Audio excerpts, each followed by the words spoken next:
and if you guys have any questions, please feel free. Josh, do you care if they ask in the middle, or do you want Absolutely. Yep. Please ask in the middle. Yep. just throw a hand up and ask away? Yep. So hello, everyone. My name is Josh Scott. Like Laura said, I'm from Crestwood, Kentucky, Oldham County area. Just give you a little bit about myself, background about myself. By trade, I'm an electrical engineer. Moved to Kentucky about 10 years ago in Oldham County. I've got a wife, 3 kids, 2 boys, 16 and 11, and my daughter is 3 years old. So we're very busy people. But I work for LG&E and KU. Love the company, love what I do. And I started beekeeping about 5 years ago. At the beginning of COVID, we were all kind of stuck at home, and I'm like, I think I'll keep some bees, and because we're all busy keeping bees, needed a hobby, something to do, and I just completely got eaten up with it. I'm obsessed. Went as far down the rabbit hole as you can go. I don't even know how many books I've read on the topic. Every time I'm in the truck driving, there's a bee podcast on or something I'm listening to, an audiobook. I go to all the conferences that I can get my hands on, listen to all the experts. I've watched thousands of hours of YouTube videos. So it's just, again, it's kind of my personality too. When I get into something, I just obsess about it just a little bit.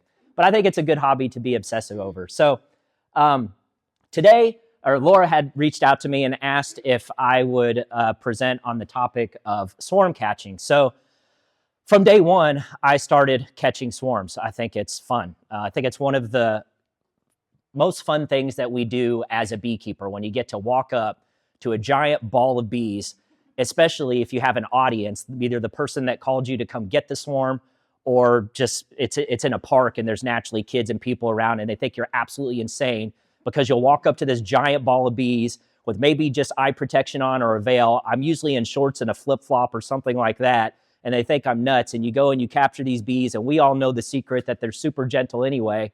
And so, I just think it's the most fun that we get to do, and then we get to bring them back to our apiary and rehome them. So I love catching swarms. I absolutely love it. I think I would encourage all beekeepers, whether you're brand new, if it's your very first year, or seasoned veterans, to try to capture swarms. It's free bees, and you could turn around, make splits from them. You can make nukes. It's another source of income, depending on what your objective is for beekeeping, whether you're trying to get more honey.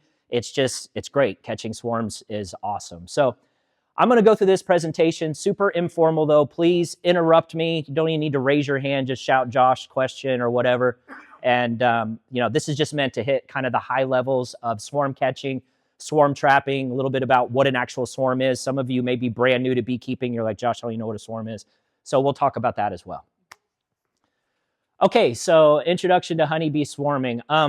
So what a swarm is this is Mother Nature's natural way of how bees multiply themselves, okay?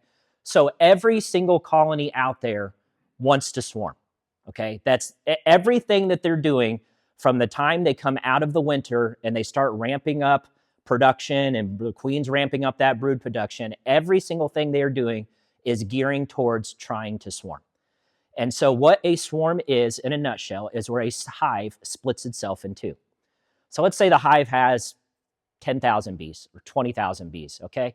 Whenever a hive is getting ready to swarm, what a swarm is approximately half of those bees, so let's say 10,000 bees, and the mated queen that's in there laying will decide to leave the house, right? So in the bee world's kind of opposite of the human world, right? The parents stay behind and our kids leave the nest, right? In the bee world, the mom leaves the nest and the daughter stays behind to raise the existing bees, okay?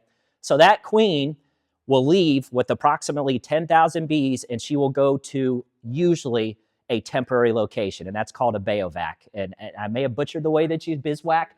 Bivouac, thank you. I did butcher it, bivouac. It's a French word, but it means it's a place of temporary location. But that's what that's what a swarm is. That swarm has left, and then the existing colony remains behind to raise a virgin queen, right? So you'll see things called swarm cells, and we'll get into all this, but I'm trying to keep a high level for the opening. So when the colony becomes too large, that's when they get the urge to swarm. And generally speaking, this is all pheromone based, but it's based off of how much brood is in the colony and how much available space those bees have inside whatever cavity that they're in. those pheromones end up triggering the bees to tell the queen it's time to swarm. A lot of people think the queen's in charge. The queen is not in charge. The queen is nothing but a puppet, and the worker bees are controlling the queen in all aspects. So they will start feeding her less. They will slim her way down so that she has the ability to fly, because if she's a fat, plump, laying queen, it's going to be hard for her to fly when they go to swarm. So they know, man, we're really running out of space in here. There's a lot of brood pheromone that's being emitted. We're going to start, going back on feeding her so that she can slim up so that she'll be able to take her flights. So, yes. Another way to think about it is that a honeybee colony is technically a superorganism. Yep. So if you think about in the springtime, you've got baby birds, you've got baby deer, you got baby bunnies, and you're going to have baby bees, beehives. And that superorganism as a whole, a unit, is then going to reproduce and create an offspring. Yep, exactly. You can go to the next one. Okay, so why do honeybees swarm? Well, the main reason is it's how they ensure the survival of their species. If honeybees didn't swarm, they would end up dying off eventually, right? So by multiplying themselves or splitting themselves in two, now you have two fully functioned colonies. There's a better chance at survival. Something happens to this one or it comes really sick and this one survives, they're good. So like I said, every hive wants to swarm. It's also a way in which bees ensure the genetic diversity, right? So if a colony swarms and leaves behind that colony, they can go to a different area. Sometimes it can be miles away, and there may be other honeybees in that area. And so that queen or the queen behind ends up mating with those drones. And again, it just helps ensure the survival of their species and genetic diversity. And then response to seasonal changes and resource availability as well. You can go to the next slide. Okay, so if you've ever looked inside a colony and you see these little peanut-looking things, those are swarm cells, right? And so before that happens, a worker bee will create what's called either like an emergency cell if something happened to the queen and she died, or a supersedure cell if they want to supersede her, or what typically you see on the very bottom of frames is swarm cells. So when a colony is preparing to swarm, the worker bees will make extra large cups. We call them like queen cell cups, or sometimes we call them practice cups if there's not an egg inside it, right? But what it is the bees are preparing to swarm. And so if you look at that frame and you see these large cups that the bees have made, go ahead and take a look inside and see if there's an egg in it. If there's an egg in it, and especially if there's royal jelly in there, congratulations, you have a colony that's getting ready to swarm, okay?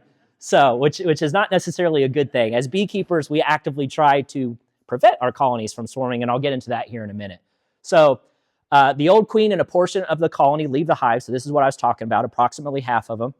The swarm temporarily gathers at the resting place. That's the bivouac, okay? So, this is typically what the public sees, and you end up, as the beekeeper, get the phone call, and they say, hey, Josh, there's a giant ball of bees in my tree or on this bush, or I've seen them land on cars. I've seen them on fences. I've seen them, you probably saw like ESPN showed them in the middle of a baseball field and they had to shut down the baseball game temporarily. So there's no rhyme or reason exactly where a swarm will bivouac.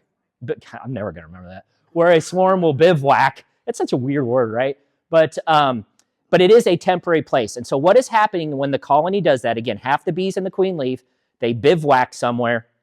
At that point in time, scouts are sent out. Scout bees are sent out. So you will have these scout bees that go out and are trying to find a new home suitable for this swarm to inhabit, okay? And, sometimes they don't find a new home, and that's what you'll end up seeing sometimes called an open air hive, where if you see that comb is being built inside that ball of swarm, they have essentially given up on finding a new home. And they are going to stay put wherever they are, weather and elements be darned, okay? So, and it's not ideal for them, right? Especially if it's in a tree or something. I mean, I've looked up above my apiary. Well, actually, I was walking through my apiary one time. I saw a piece of comb on the trail to my apiary, and I thought, where the heck did that come from? I didn't drop a frame, or oh gosh. And you look up and you see this big colony of bees, and it's an open air hive. And they built comb up there. The queen is laying up there. And so then I had to climb a ladder and I had to cut them out and basically do like an open cutout and install them in a new Langstroth box. So ideally, those scout bees will find a new location and they will come back and they will communicate to that giant swarm and ball of bees exactly where everyone needs to go and where that new home is. And the way they do that, you can probably go to the nexus, is the waggle dance. That's right. And so the waggle dance is, to me, like the absolute most fascinating, mind-blowing thing that honeybees do. And even the person that discovered it and figured it out, kudos to them, because I don't know how you figure this out. But what happens is a scout bee will come back, she will land on the outside of that swarm, and she will start shaking her butt back and forth like this, and she will move in a figure 8, okay? And some of you have seen, maybe if you've seen this, it's very noticeable when you see a bee just doing this. What she is doing is she is calling out to her fellow sisters and maybe brothers if there's drones in that swarm, and the queen, telling through a signal. By doing this figure 8 sort of waggle dance, she is basically trying to recruit other worker bees, this swarm. Hey, I found a great new place in a tree over here to make this our new house. Come with me, okay?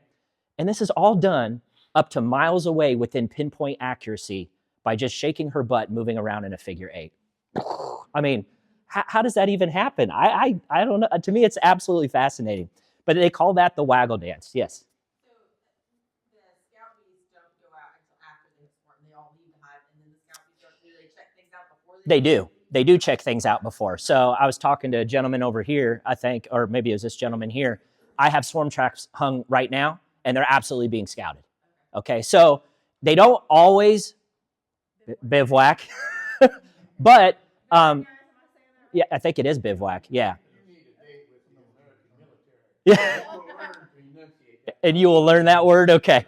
So I have observed a swarm leaving its hive and going directly into a swarm trap that I had in my apiary. I mean, I literally watched them tornado into that swarm trap. So to answer your question, yes, they absolutely scout beforehand. But if they don't find anything and this place is getting crowded, they will leave and then ask questions and try to find a home later, right? So it's almost like you get out of here. That's now your problem. This is our home. You got to try to find your own. And then if they fail at that, that's where you get the open air hive. So yeah, the scout bees do go out. They try to find potential locations, and then they communicate their findings back to that swarm. And if they find something, they try really hard to convince them to go away. I can't tell you how many times I've walked up to a swarm and you see them take off and you're like, no. And so what happened was a scout bee had successfully recruited and convinced the rest of them, we need to leave. And typically when that happens, they're going far away.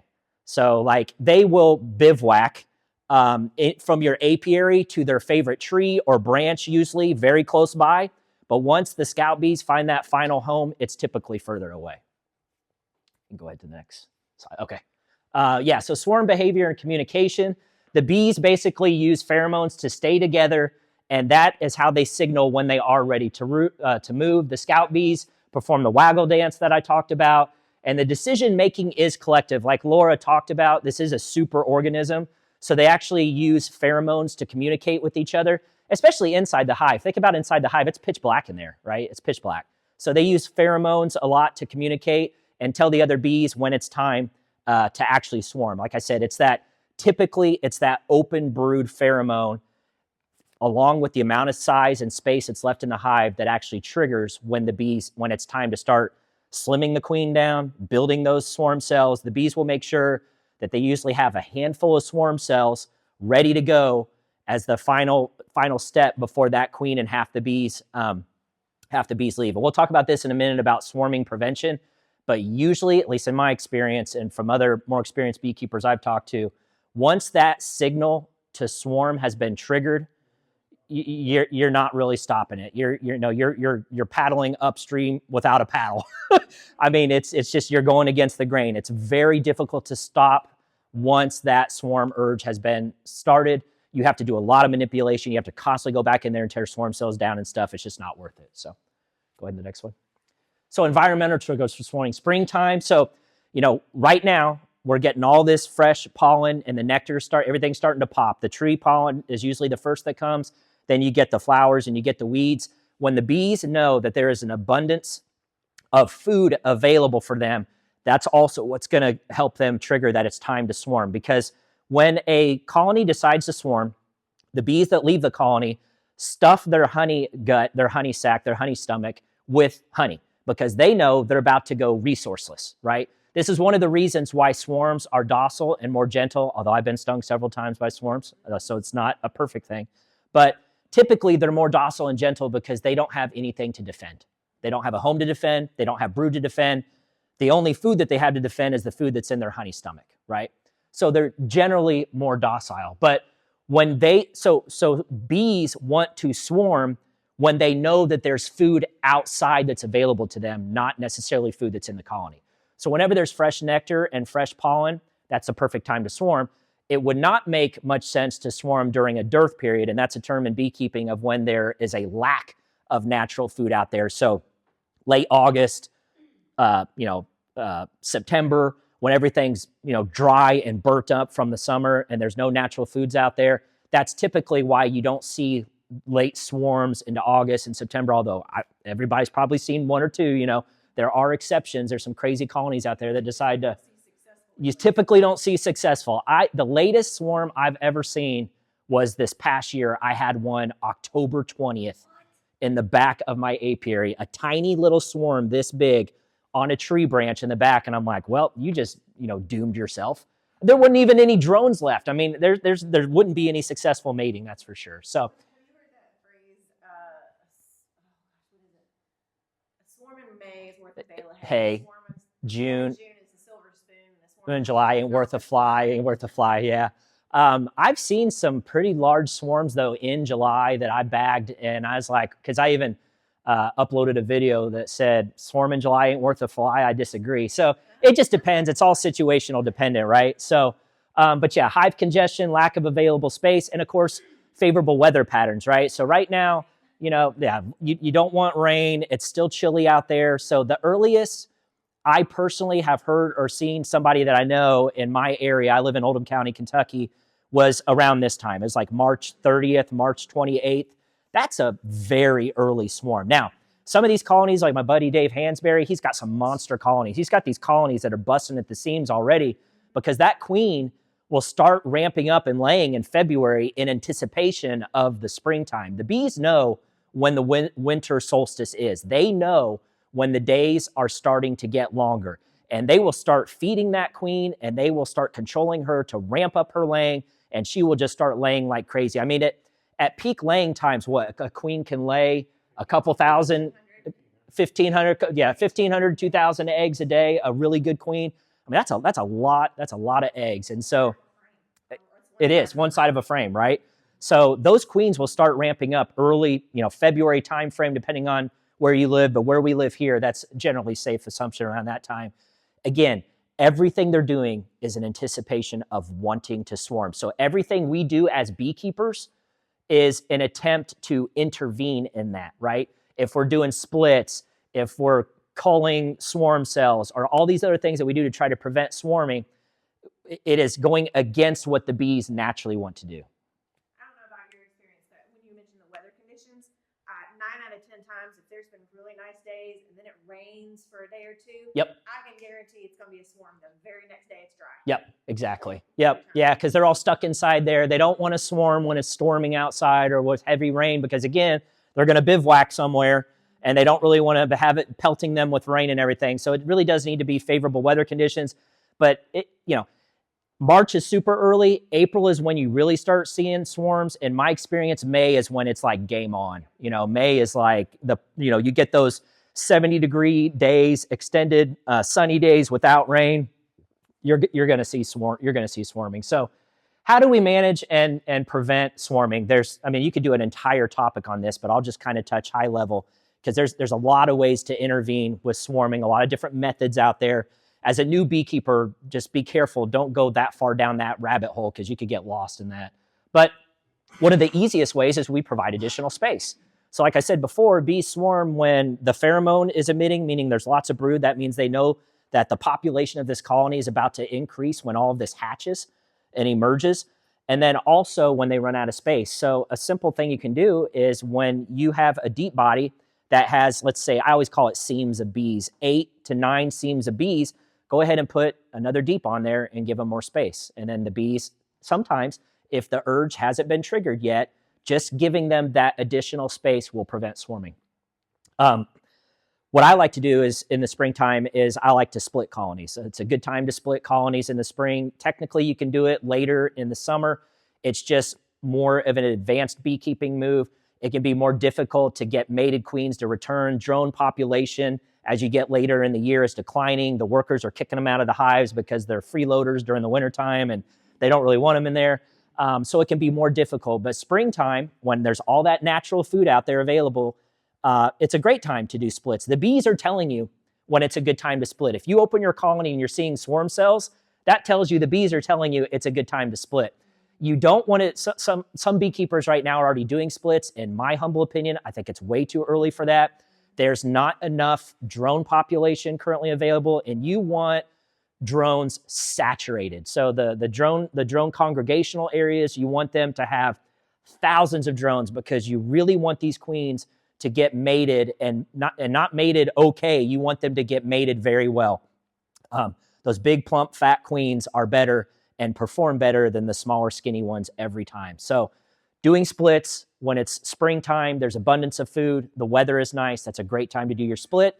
And when you split a colony, you've essentially done an artificial swarm. That's what you're doing. You're essentially doing an artificial swarm. Now, whether you keep the queen in the original or you take the queen and move her to the new location, we can discuss about that. There's different options for that. You could force them to raise their own emergency queen cell. You could introduce a queen. You could take a swarm cell from a different colony and put that frame in the colony that's queenless. And when those virgins emerge, there can be only one. One will go be the victor. She will go out and get mated. Lots of good options there. But that is a way to help prevent swarming is by doing splits. Monitoring queen cells and removing excessive ones. So sometimes some beekeepers, I personally don't do this, but if they open, do an inspection and they see swarm cells in there, they pinch every single one of them. Now, you can do that. That is a form of swarm control. But in my experience, the bees will immediately try to start raising another queen because, like I said before, that urge to swarm has already been triggered at that point. So I think, this is just my opinion, and plenty will probably disagree, I think you're fighting an uphill battle at that point because the bees are going to swarm. And I think the best thing you can do at that point is to try to trap them or monitor them and watch them.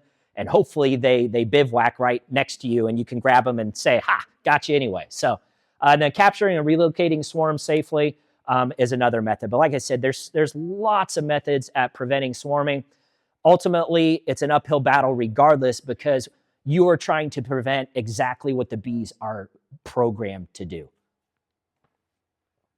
Here's one of my swarm traps and one of my swarms that I caught in my apiary. As you can see, they're bearding like crazy on the outside. I realized when I built this trap, I built all my traps myself.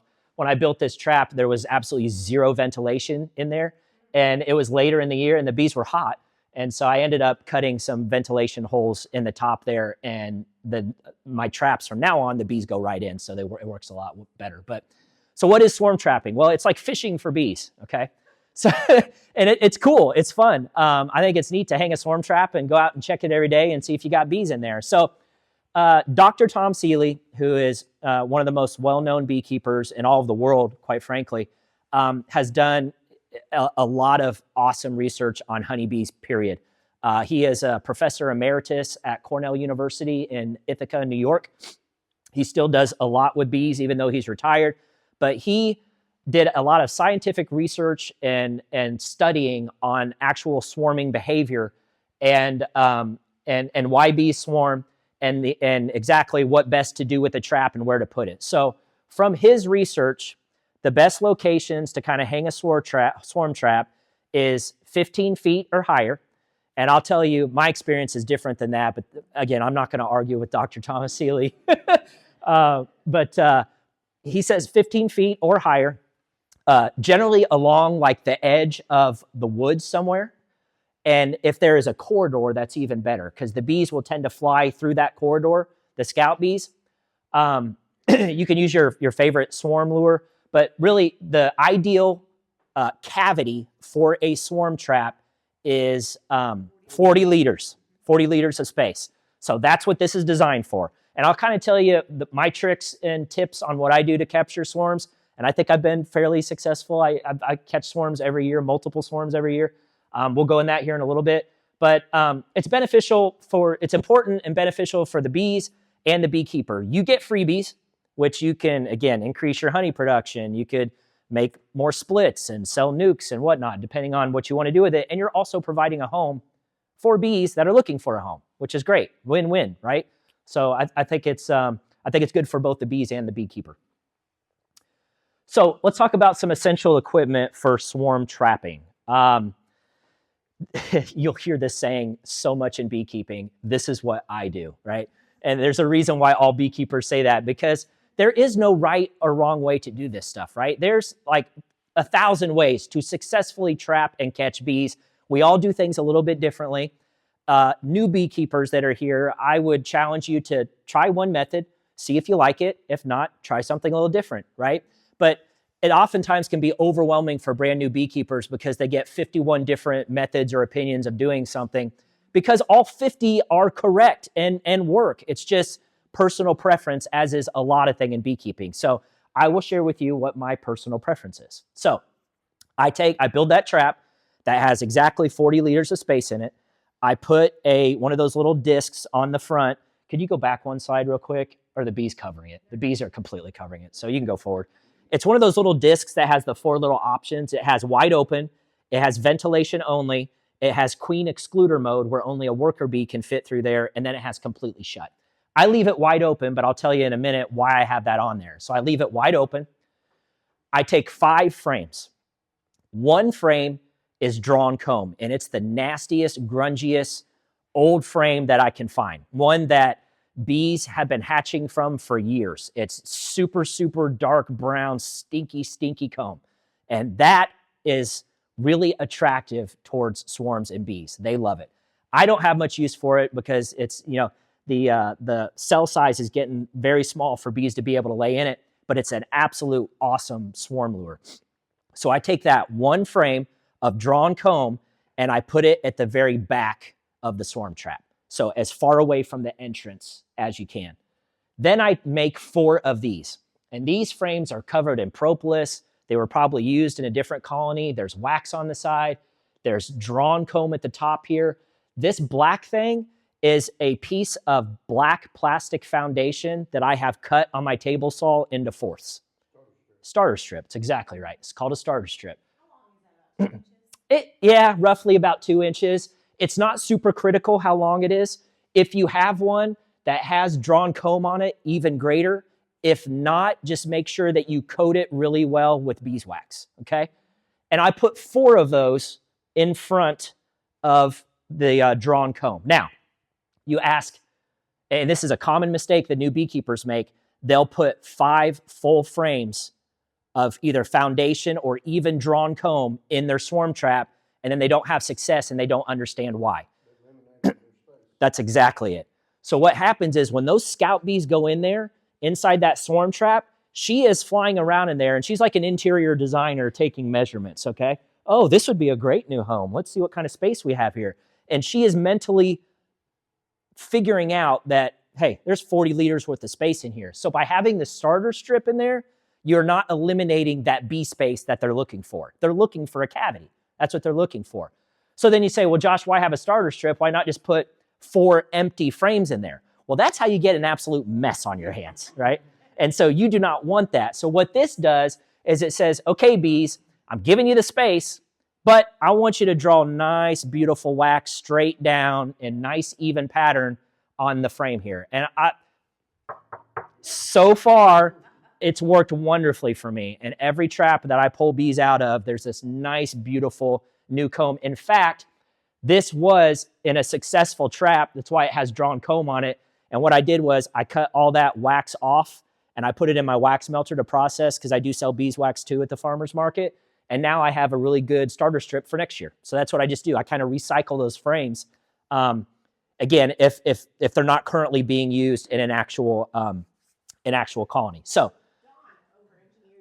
yes, he does. Yes, he does.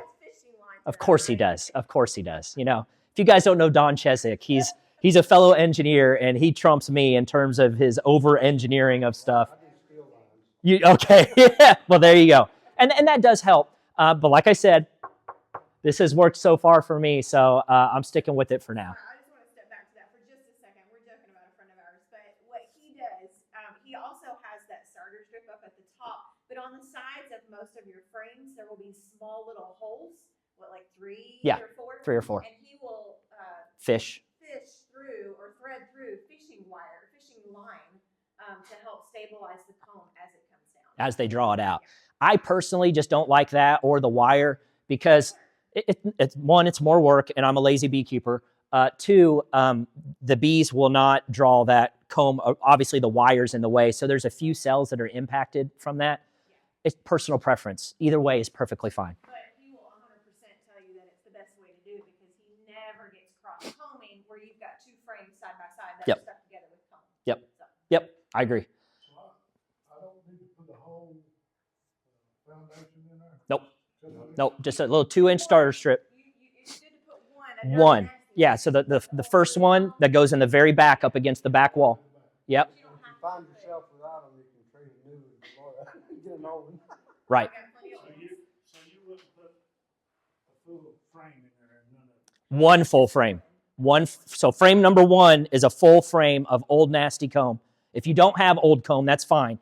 But that gives the queen a place to immediately start laying. And you want that to happen because that locks them in. So once bees are in a trap, I have seen other beekeepers move bees out of that trap way too soon, and the bees abscond from where they put them in, right? Bees need to have a reason to stay. So if that queen flies in there and that whole swarm moves in, and she immediately starts laying eggs, and the one that's drawn, boom, you've got them. They're not going to leave. They are not going to abandon that brood. The nurse bees will stay with that brood, and they will stay in there. Well, I bought, I wouldn't think about you. It's drawn comb, it's synthetic. Uh-huh. They claim it's real good. Is this? Yep. Yep. It will work. Are you talking like the Better Bee manufactured almost? Yeah. That will work. It's not as good as the old stinky comb because that has that, the bees smell that. Bees, what is it, 50 times better smell than a dog, a honeybee, something like that, something ridiculous. They can smell and they know that, gee, some previous colony thought this place was a great home, so let's check it out, right? Which is why some beekeepers, I don't do this, but again, perfectly acceptable. It's a good practice. They will make a tincture out of, they'll gather propolis out of colonies throughout the year, and they will get some Everclear at the liquor store, which is just really, really high proof alcohol stuff, and they will make a tincture. They will mix that alcohol with the propolis, because when propolis has been sitting out, it gets really hard after a while. But for the new beekeepers, propolis is the resin that bees will go and collect from different trees, and it's basically antimicrobial, antibacterial. It's awesome, amazing stuff. I recommend anybody watch some videos on Marla Spivak, does an excellent presentation on the importance of propolis. But that smell, that odor, you can take that tincture and they will literally paint the inside of the trap with this. It's great to do. I personally don't do it. It's just some extra work I haven't done. But if I ever think about it, I may do it sometime. But and you do it that way, yeah. I think it's a great practice. I personally just haven't done it. But yeah, any way you can get that bee smell in there is a good thing. So we talked about some of the best material for traps. We talked about height of traps. So let's talk about trap swarm lures. I do not get paid by Swarm Commander, but I am a huge, massive fan. Okay, I did a competition that they had. They gave away $2,000 worth of prize money last year. First place was $1,000, second place was $500, third place was $250. And they wanted people to film themselves using Swarm Commander and showing the swarm traps that they collect. I got second place, so yeah. I sprayed a frame with Swarm Commander and caught. That's amazing. That's amazing. I got second place, and I wanted to, instead of collecting the $500, I really wanted to pay it forward. So the first 25 people, I have a YouTube channel. I'll get to that in a minute. Shameless self-plug. But my first 25 subscribers that commented on that particular video got a free bottle of Swarm Commander. And I told I told Scott and Nicole Derrick that I wanted to do that because I really, really believe in their product. I think it's outstanding. It's expensive. It's like, you know, what, $30 a bottle or so. But I will tell you this much: that little bottle right there. Oh, I've still got the one 5 years ago, and it's only. I mean, it literally, a little bit of that stuff goes a long, long way. There's other brands out there. I've tried a couple of them. Lemongrass oil is the best cheap alternative. It is still very effective. I personally don't think it works as good as Swarm Commander, but I don't have any scientific evidence or research of that. It's just kind of my experience. Go ahead. So, from the research that I've read and heard from conversations, when scout bees are looking for a new home, there are 11 different pheromones that they're looking for. Swarm Commander has 9 of them. Yeah, so I mean, that's a lot. And Scott told me one of the biggest ones that this is mimicking is the Nasanoff pheromone. So whenever you see a swarm, and you're hiving them or putting them back in, or let's say you have a swarm on a tree branch, and I'm a shaker kind of guy. Some people comment and yell at me for that. They're like, oh, you could just lay them on there. I go, I know, but I like shaking bees, you know, gently. I like gently shaking bees. The worker bees will stick their butts up in the air and they'll start fanning their wings. And what they're doing is they're emitting a Nasanoff pheromone. And so they're trying to get all the other flying bees, and God forbid if the queen's up there too, they're trying to get them to come down here. So typically, if the queen is in there, the worker bees that are on top of whatever cavity you've just installed them in, a new Langstroth deep or whatever, they know the queen's down there. And so they're Nasanoffing, telling all those other bees, hey, hey, hey, she's down here, come this way, come this way. So that's what Nasanoff is, and that's what Swarm Commander mimics, as well as 8 other pheromones out of the 9. This is pretty incredible. Here, if I pull that up real quick. Yeah, go ahead. I want to show you guys something real quick. I don't know how many of you all are Facebook friends with me, but I saw a swarm happening last year, and I grabbed an empty frame and sprayed Swarm Commander on it. I don't want to choose a profile picture. I'm sorry, I want to view it. But this is me standing in a suit with no gloves, and I had just literally flagged it, you know, waved that frame like a flag. That's awesome. As it was coming out of the hive, I waved that Swarm Commander coated frame and caught them immediately. That's awesome. So instead of going to wherever those scout bees had bivouacked and decided that they were going to, I interrupted that and made them land on me instead. So yeah, and there's one of my mentors. I was talking to this nice couple over here, Kent Williams. I'm a huge fan of Kent Williams. He gave me an idea last year that I called the pill bottle swarm catcher, and basically what you do is you take an empty pill bottle, you punch a bunch of holes in it, you take a piece of string, you take a piece of cotton, you spray 2 sprays of Swarm Commander on that, throw it in the pill bottle, take the string and hang it on the most amazing, optimal tree branch that you just walk right up to. And I'll show you, again, I have a YouTube channel. I made a video about this. I can show you the video, but huge bees just right on top of a big swarm, right on top, basically bivouacked right on top of that pill bottle. Works like a charm. And so I just walked up and said, oh, hey, grabbed them and here's your new home, you know? So it was super simple. So yeah, old comb. Oh, dead queens. If you have to, I just had to pinch a queen a couple weeks ago. If you have an underperforming queen, or there's many reasons why you have to pinch a queen and cull her, maybe the colony is super aggressive, which I have zero tolerance for. When you pinch those queens, don't just throw them away or discard them. Put them in some rubbing alcohol and collect all your queens and keep them together. And then you can take that solution and rub it on the inside of a swarm trap. Excellent lure for swarm traps. So keep your discarded queens. So we kind of talked about the optimal. So this is where I put mine. Yeah, exactly. So you can see thank you. You can see the entrance here, and you see they're already scouting it and checking it out. So I put it about right here, right? Because Josh doesn't want to climb a ladder and carry down a box full of thousands of bees over my head, right? So I love you, Tom Seeley, but I'm not hanging them 15 feet up. I hang them kind of at eye level. Yes. There's really cool hooks that they sell on Amazon, and I use that so it doesn't damage the tree. I strap that hook around the tree, and then I hang it This particular one is an older picture before I got those, so it just has a ratchet strap in the back of it. But you see that hole right there I cut in the top, and then I just place that and I walk right up, hang it, and then I do a second ratchet strap around the back. That 2x4 is not flush up against the back of the box. It stands proud about this much, so I can get a ratchet strap around the tree and that 2x4 behind the box. And that's it. When I'm baiting, the very first time, I take Swarm Commander and spray the inside of the top cover once. And then I spray the entrance once, and that's it. 2 sprays total. This stuff goes a long way. And I've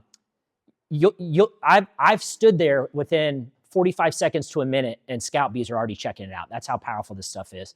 You'll want to rebait once a week. So once a week, I go back to all my traps, and I just do 1 spray at the entrance. I don't take the top off again and rebait it. If it's at a location where you're not able to get to once That's a a good week, point. I've heard a lot of people will take a cotton ball, Yep. douse it, put it in a Baggie, sandwich bag. with a couple of holes, needle poke holes, and put it inside the swarm. That's a great point. If you're not going to be able to revisit it, and then what you do is you lay that at the bottom back of the entrance, right? Just under the frames. Ideal surroundings near water sources is great. The edge of forests, I have a lot of success with that. If I can, I try to point it to where it's facing the sun so that the morning sun comes up and warms up that box. We'll talk about when to rehome them and rehive them here in a little bit, but it's ideal, especially for keeping any sort of wax moth or small hive beetles down and stuff, but it's not like they're going to stay in this box that long anyway, so that's rarely an issue. Avoid high traffic human areas, generally for obvious reasons. I mean, there are going to be a bunch of bees. They're turning this into their home. You know it's time to rehome them when you walk up there and you see pollen coming in. If you see pollen coming in, you know that queen is in there laying and they are raising brood. Different theories on when to take down. Don't take down immediately. I've seen people do that, and I've seen it resulting in absconding. I've actually done it. I did it myself. I thought, oh, new swarm just moved in. I want to hurry up and move them into a permanent location so they don't make a mess in my swarm trap. And I watched them fly out of the box and leave. And I thought, you idiot.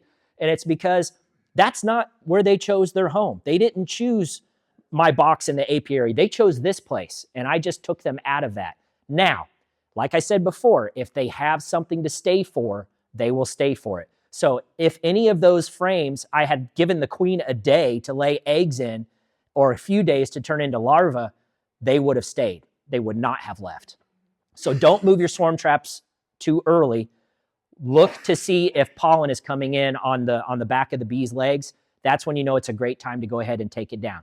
Now, yeah. That's another, like, I've watched, I've had swarm traps where I thought, you know, I've caught swarms here multiple years in a row, and I've gone down and I see, oh, it looks like there's bees, you know, coming and going. I'll give it a couple of days and I'll wait, and it's at a distance where I can't see the pollen. But, you know, if I see it 3 or 4 times in a row and I'm watching bees coming and going, I think, okay, well, it must be time to go. I really should have stopped and waited and looked closely for pollen, because when I took that trap down, with anything in it. It was just scouts. They were just scouting. Yep. Yeah, if you don't see a massive pile of bees, or you don't actually visually see the swarm going in, look for signs of pollen, because it still could just be scout bees. Yeah, so avoid high traffic. Something else I was going to talk about. Can't remember. That's okay. When it's time to take the swarm trap down, I take it down. So what I do is I go back when it's completely dark out. So 10 o'clock at night, 11 o'clock, whatever, completely dark out. And this is why I have this on the entrance. What I want to do is I will shut the bees in there. And what I have effectively done is I have sealed in all the foragers, or the vast majority of them. And so a mistake that I made early on was moving a swarm trap in the middle of the day, because that's when it was convenient for me. And then I go and I rehome the trap. And then an hour later, I walk back by the tree, and there's thousands of bees all over this tree. Well, you idiot. Those were all the foragers that were out foraging, and now they're completely homeless. And so I would take my bee brush and try to get them. I got stung like 16 times. I'm like, oh, you deserve every bit of this, you know, for being so stupid. So learn from my mistake. Go in the darkness. Close that little entrance up. Now you have 99.9% of the bees inside there. get up early the next morning, and that's the time to rehome them. You'll still get a few foragers that want to go back to this location, depending on if it's close to your apiary or not. If it's nowhere near your apiary, you're pretty good. But if it's, I hang swarm traps around my apiary too because I want to collect my own colonies that swarm, right? But if it's near your apiary, you may get a few foragers that go back to that, but it's okay. You got the vast majority of the bees. So setting up, we talked about proper placement techniques, how high up, what to look for, how to secure how to strap the trap, and how to make sure that wind or animals or anything else doesn't knock it over. Because the last thing you want is to get a swarm in there and then it falls and then opens and bees are spilling out everywhere. That's not good for anyone. And then check and maintain the trap. Generally, I think once a week is good enough. If the traps that are near my house, I love playing the daily game of just going out there for a leisurely walk and just seeing if it's being scouted or if there's a swarm there. And several times I've observed swarms moving in, and that's the coolest thing ever. If you get to be surrounded by 20,000 bees flying around your head going in, it's really, really neat experience. You can go to the next one. So this is one of my swarms that I caught, monitoring and capturing swarms. Signs that a swarm has arrived. Well, obviously, if there's thousands of bees, that's a good sign. Signs that your colony has swarmed. You open it up and half your bees are missing. Probably a good indication that your colony swarmed. Or you had a marked queen and now you're looking in there and you don't see her anywhere and you see an unmarked queen in there. Congratulations, your bees swarmed. So we talked about when to retrieve the trap is when you see pollen coming in. And then there's different ways to safely transfer it. Like I said, shut them in there at night, go back during the day, be very gentle with them. If they're already on frames, it makes it super simple to just transfer from the trap into your Langstroth. If you're grabbing a bivouac off of a tree, generally speaking, if it's a branch, you can lay them right on top of the frames here. And the bees, especially if you have drawn comb in there, the bees, generally speaking, will march down. I'm a shaker. I kind of like shaking them. So I just kind of gently shake them off the branch. You don't want to slam them because, like I said, they've got all that honey in their honey stomach, and that can really upset them if you just kind of slam them down. So you can just gently shake them like this, and the bees will come right off, and they'll go right in there. Put your top on, and if you see bees go out the entrance and start nasenoffing, you know that you very likely have your queen in there, and they're good to go. Next one. All right, so some interesting facts. Swarming is essential for bee population sustainability. Again, it's how they ensure the survival of their species. It's how they split themselves naturally in two. Most swarms are not aggressive. As they're focused on relocation, they have no hive to defend. And also, usually, if it's a new swarm, their honey stomachs are full, so they're even less likely to be defensive if they're full of honey. Beekeepers can use swarms to establish new hives and to expand their apiary. So I think every beekeeper should be trying to trap swarms or actively helping in swarm retrieval efforts. There's generally swarm hotlines. I don't know about Nicholasville, but in the Louisville area, we have, I'm part of a team called Apis Rescue, a bunch of us beekeepers in the area, where we have a Google number hotline where somebody can call in. They say, I just saw a swarm of bees. Google translates that into an email and blasts it out to all of us beekeepers. And we have a band app that we open up and we can see that translation. And one of us can respond and say, I'm on my way. I'll go get that swarm of bees, right? Usually, you don't have to twist a beekeeper's arm to go get a swarm of bees because it's freebies, right? It's free bees. And who doesn't want free bees? So yeah, it's a good way to help you establish your apiary. Sometimes, you guys know, if you don't know how bee math works yet, you can quickly multiply, and it's almost like you're expanding like the bees are, where, next thing you know, you have 2 colonies, and then you'll have 10 next year because, I captured 3 swarms and I split this colony. And, the best advice I could give a new beekeeper, always stay 3 steps ahead of your bees because they will not wait for you. And equipment, everything, always stay 3 steps ahead of your bees. Anticipate what they're going to do. Make sure that you're ready because the bees will be ready and they're not going to wait for you. So best advice I could give a new beekeeper. You can go ahead and go to the next one. So shameless self plug. I do have a YouTube channel. If you if you liked my presentation today, I have more available online where I do a lot of education, cover a lot of material. I do some product reviews if you're interested in looking at different products to use. I have a lot of swarm videos on there where I go and I either trap a swarm or I go and collect a swarm and rehive that in my apiary. The name of the channel is Bees in the Weeds. My wife came up with that, but I thought it was pretty clever. But here's some photos of some of my hives that I have in my apiary. But yeah, shameless self plug. If you want to check out some stuff, just check out Bees in the Weeds. So that's it. Does anybody have any questions? Yeah, go ahead, sir. I have an extra hive, Mhm. whole hive. Yep. I hung it, will that work for me? It will for a swarm trap. Yeah, absolutely. Take half the frames out? Yes, some people like unintentionally get swarms. They'll have old equipment just that they've discarded off to the side, and bees come in and they're like, heck, that'd be a great place to live. And the next thing you know, they look over there and they're like, oh my gosh, I got bees in a hive that I just left there and I had no intention. So absolutely, an existing Langstroth 10 frame. I know some people that will actually build a platform that they attach to a tree, and they'll put the whole shebang up there, because then when bees move in, they just grab the whole shebang and then just relocate it their apiary. Done, right? He was also asking if he should remove 5 frames, and he should, right? The 5 frames,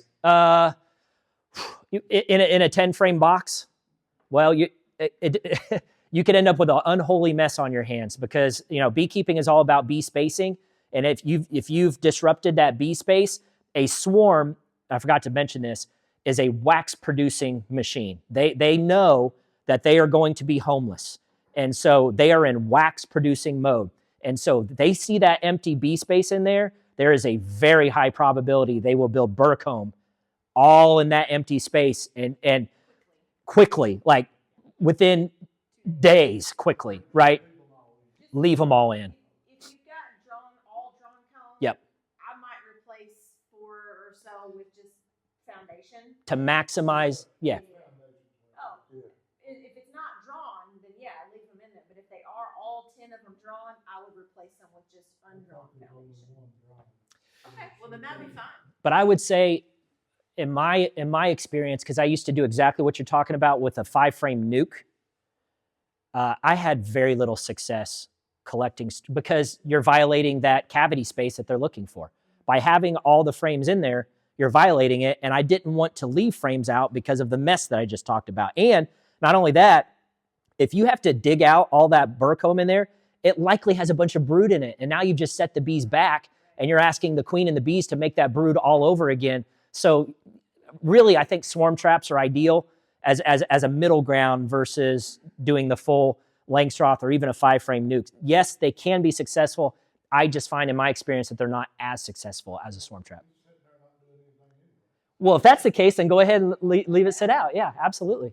But remember what I said, always be a few steps ahead of your bees, and before you know it, you're going to need that box.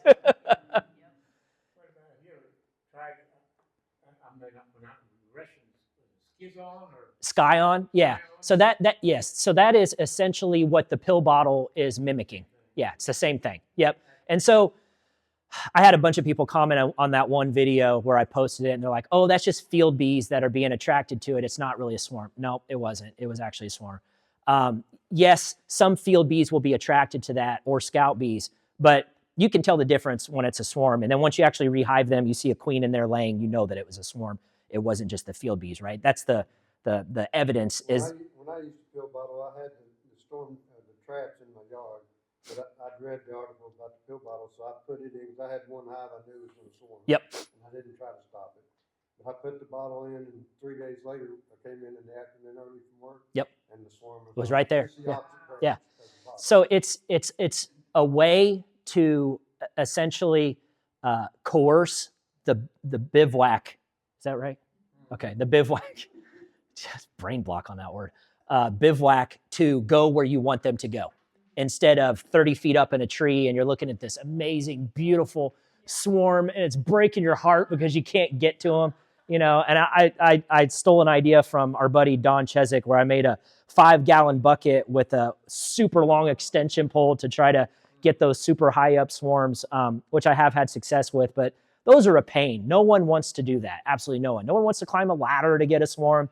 So if you can encourage those bivouacs to locate in the most prime ideal location, why not, right? Have you ever used a vacuum? Yes. Yep. So I have it's called an everything BVAC. And yeah, thank you, sir. It's called an everything BVAC. There's also, what's the other one called, Laura? The Colorado BVAC, which goes on top of like a 10 frame Langstroth deep. I don't have any experience with that one. My buddy Dave has one. He likes it okay. The problem with that one is you need to have electric power somewhere nearby or have an inverter with a battery or something. The everything BVAC is super convenient. It's like a 5-gallon bucket, but it's a backpack. You can put it on your back. It's yellow. You can put it on your back. It's got a little, sort of the engineer designed it with a little, what do you call those? Like a dial to where you can adjust the suction power while it's on your back. It's got a hose. I use it sometimes for catching swarms, especially if like the swarm is on the window of a car or somewhere where you can't shake them or cut the branch. If they're on a branch, I do not vacuum it up because it is hard on the bees, especially the queen too, you know, sucking her through the vacuum. I have a video, I have 2 videos where open air colonies took residence underneath my existing Langstroths.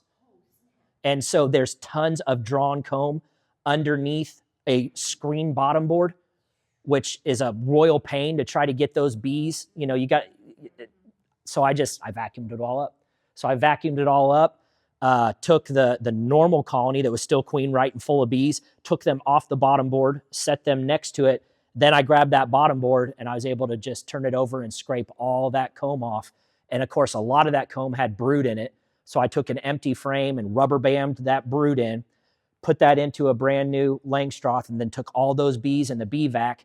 And I basically designed it's a square piece of wood that has a hole cut out in the middle of it, like a piece of particle board that has a hole cut out, the exact circumference of the everything bee vac. And I turned that everything BVAC upside down, set it on top of the frames so there's no other way to get in the house, walk away, put a brick on top of the everything BVAC, walk away, come back the next day, and all the bees in that everything BVAC have moved down into that deep. Wow. See, I made one, and I haven't used it. You haven't used it yet? Okay. Mine's in a 5-gallon bucket in top of a 5-gallon bucket. Yeah. You put the vacuum on the bottom of it. Yep. And the top one's got screen. Yep. And all you gotta do is have a hose coming out the top. When you take them out, just cap it, take it out, set it aside, set another bucket in, and Yeah. Oh, there's a lot of DIY stuff out there. I do a lot of DIY stuff. I really liked the design of the everything BVAC, so I just went ahead and picked one up. I thought it was good.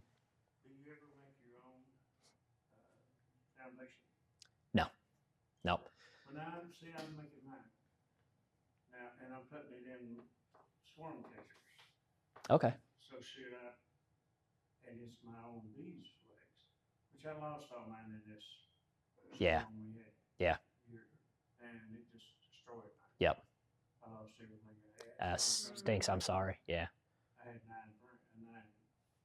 hives, and the storm come through and just That's terrible. wiped them out. But now I'm using, I watched on YouTube, I'm using a plastic tote. Okay. Have you ever seen them? I have. Yep.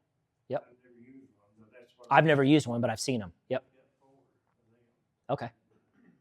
Yeah. And I did, like John said, I just took a regular box and put a solid board on the bottom.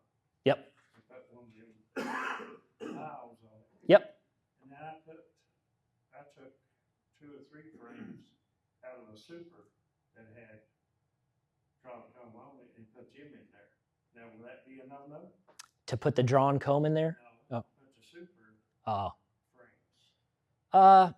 Again, anytime you're violating that bee spacing, you're taking the yeah. The reason I did it was to give them more space. Well, let me stop you right there. I've done that before, and then when I move them into the hive where I want them, when that queen has already started laying in those mediums, and I put that in a deep frame, then you're going to have a heck ton a bird comb at the bottom to mess with. That's what I was Yeah, I thinking. would, you I can do didn't know it if you where- wanna deal with Well, that. I didn't but- know where I should go back and redo it or Yeah. what. Yeah. I would, Yeah. I would. Yep. Because I'm not getting no bees in it yet. Yeah. There's nothing coming. Yep. That's what I would do. just- Any other question? Yeah, go ahead, sir. Yeah, is there, when you have your swarm trap set up, Mhm. I mean, is there issues with wax moss or, I mean, is that something to be leery of? I've not experienced it personally, and I think the main reason is because the bees aren't in there that long, right? So if you're checking your traps frequently, and then you're checking to see if pollen's coming in, I mean, ideally, if you're checking them every week, the longest a colony would be in there is a week. Now, could a wax moth move in there, or could you have a few small hive beetles? Of course, but you know, wax moths are opportunists, as are small hive beetles, and wax moths, generally speaking, is only a problem if your colonies are weak.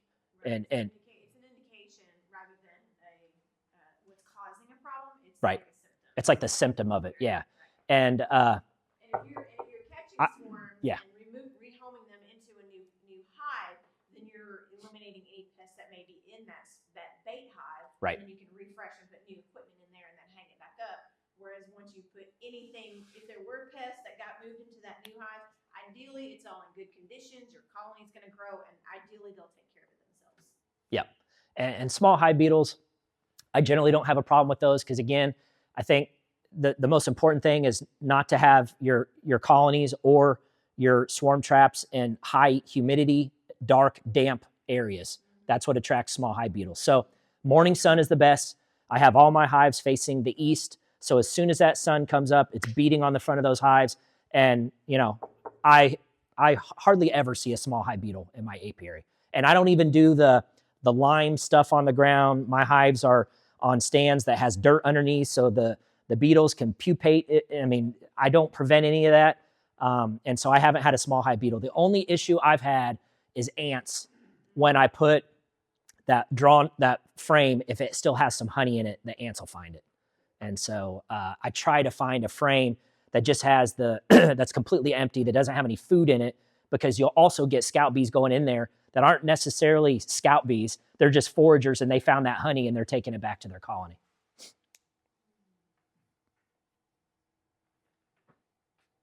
Any other questions? Thank you so much. Thank you. Appreciate it. Everybody ready to go trap bees, right?